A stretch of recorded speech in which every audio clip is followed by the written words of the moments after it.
আসসালামু আলাইকুম গাইস, আজকে একটা নতুন ভিডিও নিয়ে আসলাম আপনাদের মাঝে।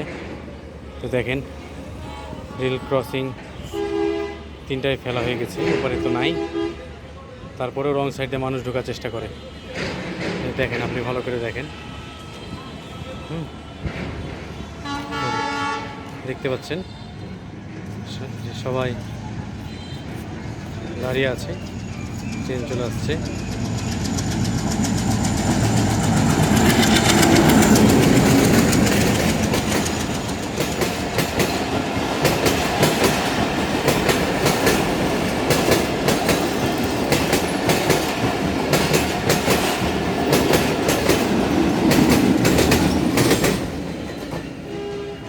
ডবল ইঞ্জিন চলে গেল, এই জন্য মানে নতুন একটি বগি নিতে গেল, কিন্তু মালগাড়ি নিতে গেল। ওরা পিছনের যে ইঞ্জিনটা আছে ওটা মালগাড়ি নিয়ে আসবে, ঘন্টা খানিকের মধ্যে আবার ওটা ব্যাক করবে। তো আমি আপনাদেরকে দেখানোর চেষ্টা করব নেক্সট ভিডিওতে। আসসালামু আলাইকুম।